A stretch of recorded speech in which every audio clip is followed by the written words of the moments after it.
اب مدینہ منورہ کے سارے صحابہ، سارے کے سارے مسلمان حضرت عمر رضی اللہ تعالیٰ عنہ جیسی ہستی، حضرت عمر رضی اللہ تعالیٰ عنہ جیسے شخص بھی سالم رضی اللہ تعالیٰ عنہ کے پیچھے کھڑے ہو کر مقتدی بنے ہوئے ہیں۔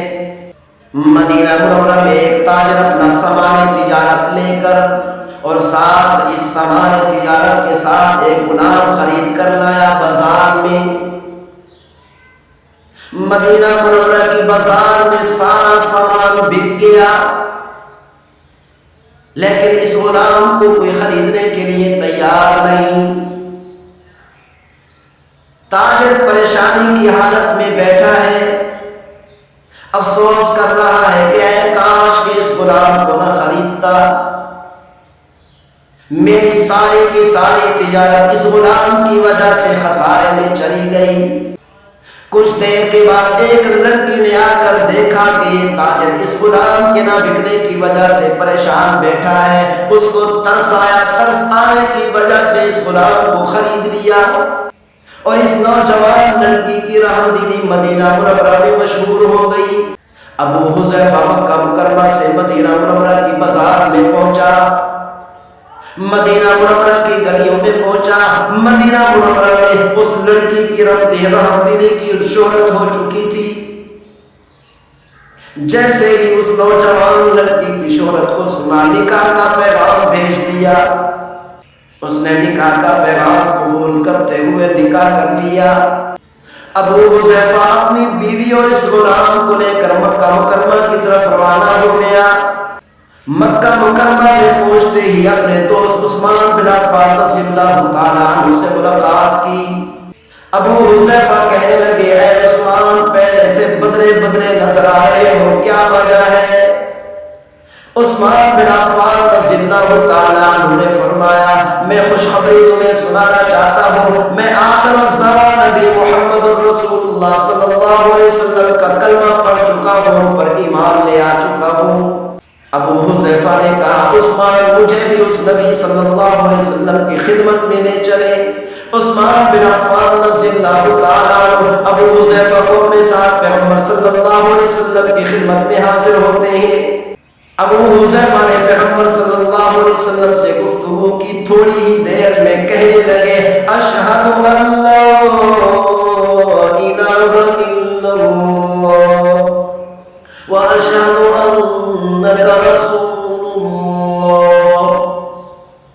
تھوڑی ہی دیر میں ابو حذیفہ پیغمبر صلی اللہ علیہ وسلم کی کلام سے، پیغمبر صلی اللہ علیہ وسلم کی زیارت سے متاثر ہو کر کلمہ پڑھ لیا اور ایمان لے آیا۔ گھر میں آ کر اپنی بیوی کو بتایا، اپنے غلام کو بتایا کہ میں مسلمان ہو چکا ہوں۔ بیوی نے بھی کلمہ پڑھ لیا، غلام نے بھی کلمہ پڑھ لیا۔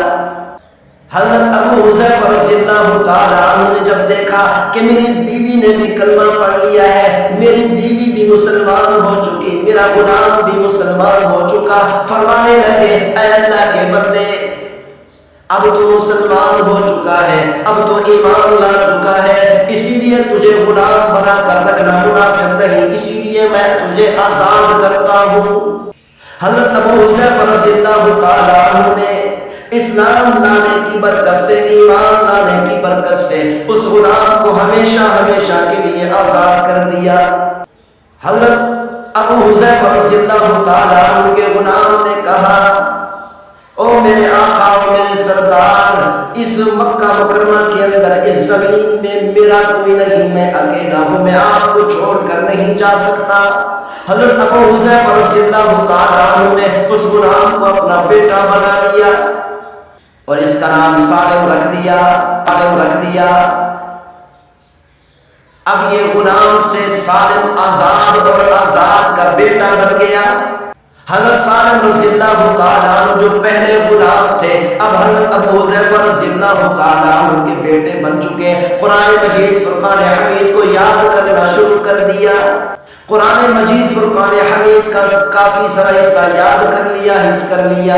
پیغمبر صلی اللہ علیہ وسلم کی ہجرت سے پہلے حضرت ابو حذیفہ رضی اللہ تعالیٰ عنہ اور ان کی بیوی اور ان کے بیٹے اور ان کے غلام نے بھی ساتھ حضرت عمر رضی اللہ تعالیٰ عنہ کے ساتھ ہجرت کر لی، مکہ مکرمہ چھوڑ کر مدینہ منورہ چلے گئے۔